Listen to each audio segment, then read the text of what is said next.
and welcome. So today I'm going to be sharing with you how I create my sinking funds, or the cash envelopes rather, for the sinking funds. So these are the full size envelopes that are the same size as like a note.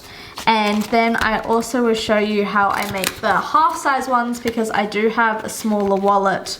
So I had to make ones that could fit in here to keep my different categories organized. Now I'm gonna say straight off the bat, this is a very dodgy DIY video. I'm doing this like the cheapest way I possibly could. So I'm using a ruler, a pencil, an eraser, and a pair of scissors. I don't have a fancy cutter or measuring system or anything like that. I have borrowed a laminator from a friend. I don't have my own.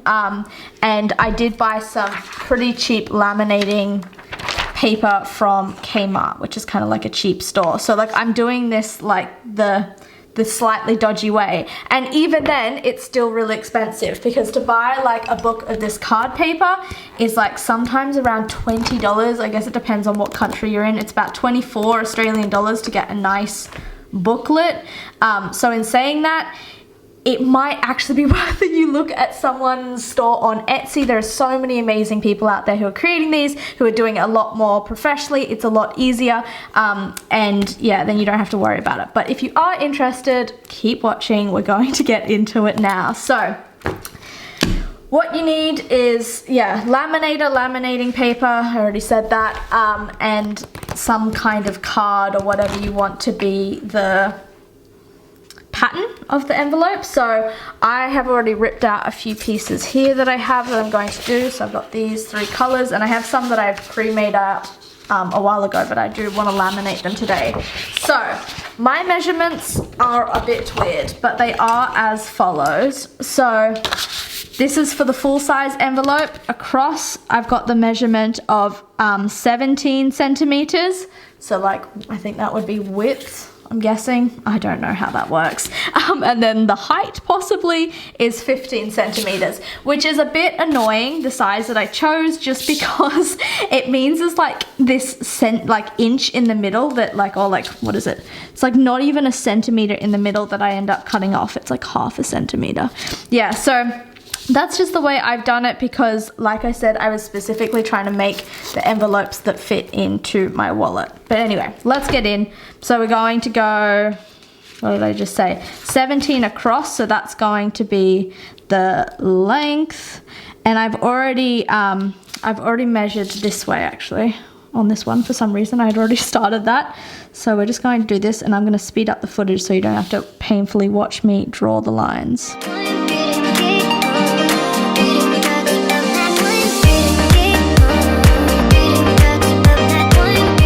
I've drawn up all of my lines now, so as you can see there is that weird strip in the middle that will be left that I'm not going to use, so it'd probably be more practical to just include that and save yourself having to cut an extra line, but hey, it's just how I set it up. The little one has 9 across, 9 centimeters, and the big one has 17 centimeters, so that's just what I did. So now I'm going to go ahead and cut out what I have drawn up. And yeah, a lot of people, if you watch tutorials online, you'll see that they have proper like paper cutters which allows them to cut really straight. Here you just have to like do your best. So that's what I mean when this is a pretty dodgy DIY, because it's definitely not going to be perfect at the end.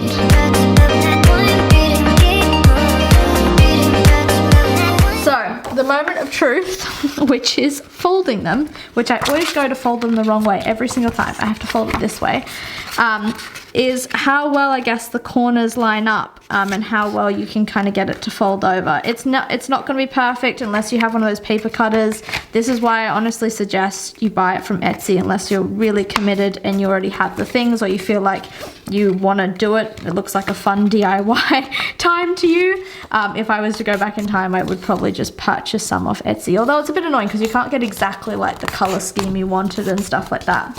So now it's folded, you know, it's not perfect. There's a few little lines that don't meet up, but that's the reality of not using a paper cutter. So to lay out your bits that you've cut out in the laminating sheet, you're going to want to open it, and then usually the way I set it up is that I have the openings facing outwards, so then I don't kind of get confused. I mean, I can usually tell just because like it's, you know, it's not like rocket science, but I like to just do it this way, so like the opening is facing out of the laminating paper, and then you push it all the way into the corner, like as best you can or as tightly as you can. And yeah, kind of like make sure there's a bit of a, obviously a border, a space in the middle of them. And the same with the little ones, I just face them out this way. I have my envelopes in the laminating sheets ready to go. So the laminator has warmed up, and you want to make sure that it's really nice and warm before you do this. So when it comes to feeding the laminating sheets through, if you've never laminated before, just make sure that the sealed part goes in first and that the open edge goes in last.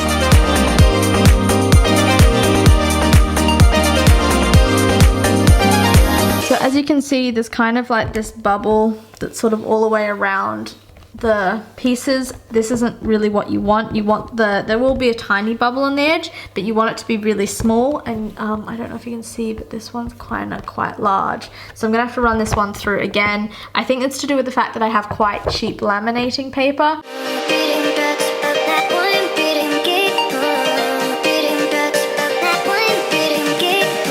So yeah, once you've run it through like 1 or 2 more times, you can really see that the bubble on the edge becomes a lot tighter to the paper, so it becomes quite thin, and that's what you want before you go and cut it out. So I can show you how to cut with this one because I've gotten rid of the air bubble pretty much as best as I'm going to be able to do.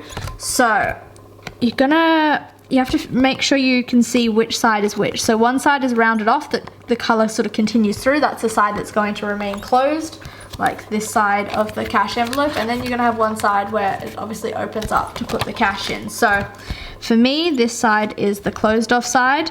Now you'll see that there's this air bubble here on the side of the envelope. So you make sure when you're cutting it out, you don't cut into the air bubble because that will like open up the laminate. You need to make sure that stays sealed. So you cut around it, but you do leave a little border. This one's a bit tricky because you can see there's kind of a few extra random air bubbles in there, but I kind of have laminated it as many times as I can at this point. So just gonna give it a shot. And then I always just like round off the corners because otherwise, you know, the laminate is kind of quite sharp. And then I just go up the edge here. That's a pretty clean cut.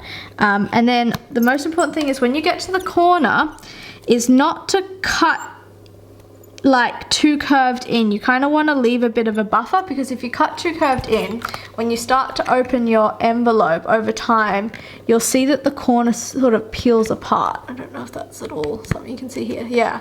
So like as I open it over time, you can see that the corner's starting to peel apart, and that's because I did these curved edges in. So you want to make sure you give yourself a little buffer with that.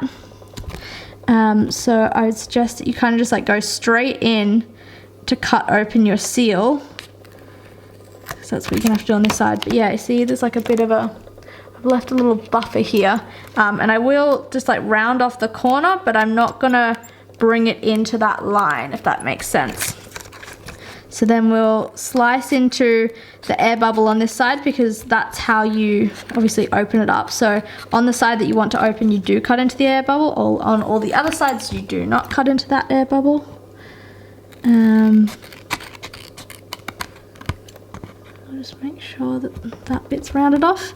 Yeah, so it just gives you a little extra barrier at the end so that, yeah, it's less likely to open up. So there we go. This is the little one finished. So it's pretty much the same as when I'm making the big guy. It's just be aware of that air bubble on all the sides. Make sure you're not cutting into it unless it's obviously up the top where you're going to create your opening anyway. Being conscious of those corners, that you're not cutting in too tightly, because that will mean that it will tear down and like open much faster over time with use. And yeah, maybe round off the corners because they are pretty sharp, just for your own safety. So these are the cash envelopes that I've been using. I really do like them. I have seen there is like some wear and tear. They're not perfect, you know, you're not going to get the perfect borders and stuff like that if you are using scissors like I am. I don't think most people probably wouldn't have one of those fancy paper cutter things in their house, and because of all the sort of supplies you need to create these, that is why I would suggest maybe checking out Etsy beforehand. That's enough from me. I'm going to continue on finishing up with the ones that I have here. I need to cut the rest of these ones out and keep laminating. But thank you so much for watching. I hope you found this helpful in some way, and I will see you next time. Bye!